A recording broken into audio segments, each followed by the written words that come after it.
पूना गाडगीळ आणि sons limited 1832 पासून। नमस्कार, मी सागर जोशी। TV9 विशेषमध्ये आपलं स्वागत। राज्यामध्ये डान्स बारच्या आरोपांवरून रंगलेला वाद हळूहळू शिंदेचे नेते विरुद्ध भाजप असा होत असल्याचं दिसतंय। गृहराज्यमंत्र्यांच्या आईच्या नावे डान्स बार कसा असा प्रश्न करत विरोधकांनी योगेश कदम यांच्या राजीनाम्याची मागणी केली, तर देवेंद्र फडणवीस यांनी यामध्ये तथ्य असल्यास चौकशीचे आदेश दिले आहेत। मात्र योगेश कदम यांच्या पाठीशी आपण उभा असल्याचं वक्तव्य एकनाथ शिंदे यांनी केलंय। पाहूयात। शिंदे साहेब काही आरोप माझ्यावरती देखील काही लोकांनी करायचा प्रयत्न केलेला आहे। तुझ्या मागे भाईत आहे, पण अख्खी शिवसेना आणि हा एकनाथ शिंदे खंबीरपणे उभा आहे। मी तुझ्या पाठीशी आहे म्हणजे काय? तुझा बाप दिल्लीत बसलाय ना इथे, अमित शहा, तो ठरवेल, तुम्ही कोण ठरवणार? गृहराज्यमंत्र्यांच्या आईच्या नावे डान्स बारच्या आरोपांचा वाद शिगेला पोहोचलाय। हा वाद आता शिंदे विरुद्ध भाजप असेही रूप घेऊ पाहतोय, कारण अनिल परबांच्या आरोपानंतर तथ्य असल्यास चौकशी करू असं उत्तर मुख्यमंत्री फडणवीसांनी दिलंय। दुसरीकडे मी आणि शिवसेना तुझ्या सोबत आहे असं म्हणत शिंदेंनी गृहराज्यमंत्री योगेश कदमांची पाठराखण केली आहे। एक राज्यमंत्र्याच्या घरात डान्स बारचं परमिशन आहे, त्यांचं प्रिमायसिस ते आहे, कायद्याप्रमाणे ते लायबल आहे। राज्यमंत्र्यांचा राजीनामा मी या दोन्ही प्रकरणात मागतोय। मी सभागृहातच नव्हतो, त्यामुळे त्यांनी काय आरोप केले मला माहित नाही। मी नंतर त्यांच्याकडनं समजून घेईल आणि त्यांच्या म्हणण्यात काही तथ्य असेल तर त्याच्यावर विचार करीन। सन्माननीय सदस्यांनी सगळी माहिती माझ्याकडे पाठवावी, माहितीत तथ्य असेल तर त्याची योग्य चौकशी केली। खोटे नाटे आरोप करून योगेश्वर खोटे नाटे आरोप। योगेश हा काम करणारा कार्यकर्ता आहे। मी आपल्याला एवढं सांगतो, योगेश काही चिंता करू, डिस्टर्ब होण्याचं कारण नाही, काम करायचं। तुझ्या मागे भाईत आहे, पण अख्खी शिवसेना आणि हा एकनाथ शिंदे खंबीरपणे उभा आहे। मी तुझ्या पाठीशी आहे म्हणजे काय? तुझा बाप दिल्लीत बसलाय ना इथे, अमित शहा, तो ठरवेल, तुम्ही कोण ठरवणार? अमित शहा ठरवणार काय ते, एकनाथ शिंदे नाही ठरवणार, अजित पवार नाही ठरवणार। 4 मंत्र्यांना जावं लागणार।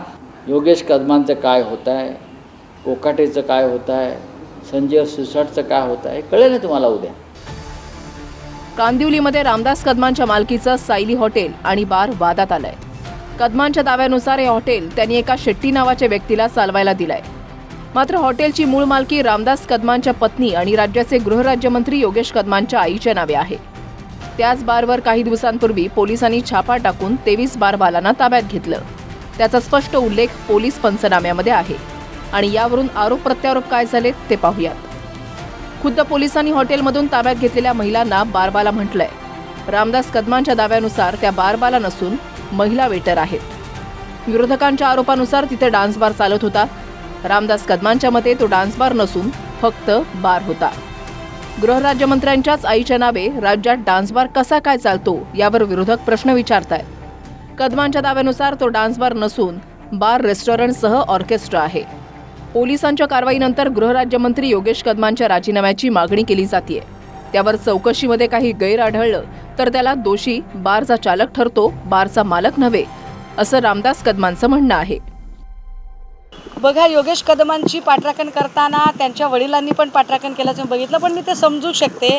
आपला तो बबड्या असतो, त्यामुळे बबड्याच्या बाबाला वाटेल की बबड्या वाचला पाहिजे, पण बबड्या आणि बबड्याच्या बाबांनी जी तक्रार बबड्याच्या बाबाचे नेते असणाऱ्या शिंदे साहेबांकडे केली आहे, तर शिंदे साहेबही हे जाणतात की या राज्यामध्ये डान्स बार बंद करण्यासाठी स्वर्गीय RR पाटील साहेबांनी काय मेहनत घेतली होती आणि गृहराज्यमंत्रीपदाचा एक मोठा मैलाचा दगड त्यांनी रोवून ठेवलेला होता।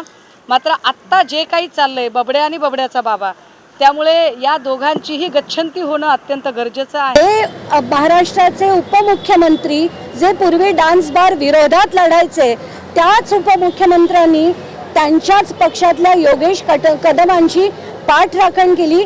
ठाण्यातल्या डान्स बारमध्ये एका वेळेस 35 ते 40 महिला नाचतात, त्याचे व्हिडिओज आणि सगळी माहिती मी गृहमंत्र्यांकडे पाठवली आहे।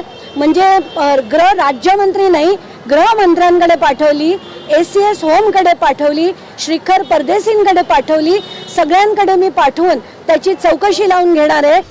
याआधी हिंमत असेल तर राजीनामा घेऊन दाखवा असं चॅलेंज रामदास कदमांनी विरोधकांना दिलंय। त्यानंतर आता आम्ही सोबत आहोत असं म्हणत शिंदेंनीच कदमांची पाठराखण केली आहे। महाराष्ट्र सरकारची अब्रू जर मुख्यमंत्र्यांना वाचवायची असेल तर मुख्यमंत्री या गृह राज्यमंत्र्याचा राजीनामा घेतील आणि अब्रू जाण्यापासून सरकारला वाचवतील. तू कसला राजीनामा मागतोस रे? भेट ना मुख्यमंत्र्यांना आणि तुझ्याकडे एकदा काय आहे ते दाखव ना. नियम मला चांगली माहिती आहेत. तुझ्यात हिंमत असेल तर राजीनामा घेऊन दाखव. माझं आव्हान तुला आहे. चल घेऊन दाखव. मी आपल्याला एवढं सांगतो योगेश, काही चिंता करू नको. डिस्टर्ब होण्याचं कारण नाही. काम करायचं. तुझ्या मागे माहीत आहे, पण अख्खी शिवसेना आणि हा एकनाथ शिंदे खंबीरपणे उभा आहे. दुसरीकडे भाजप नेत्यांमध्ये मात्र या आरोपांवरून वेगवेगळी मतं आहेत.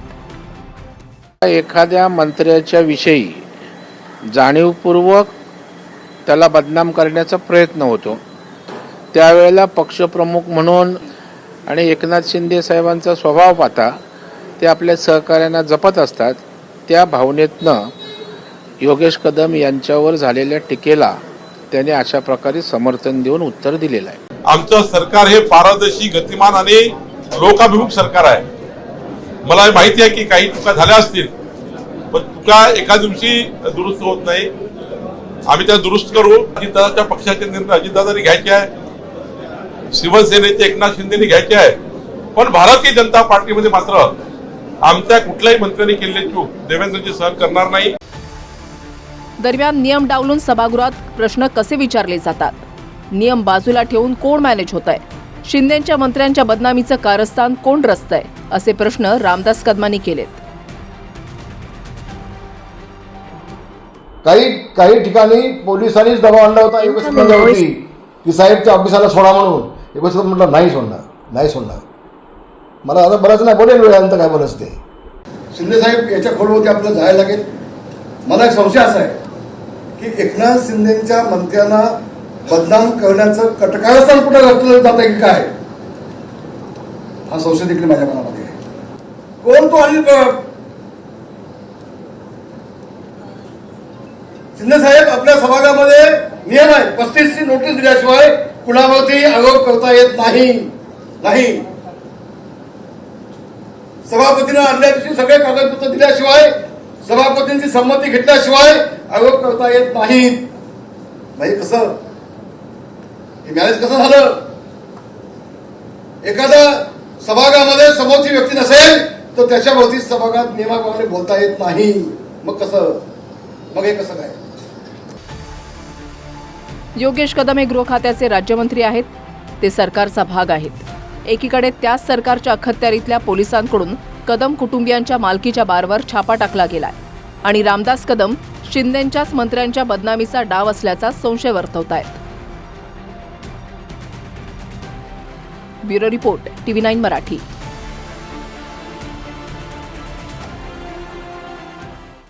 पूना गाडगीळ आणि सन्स लिमिटेड 1832 पासून.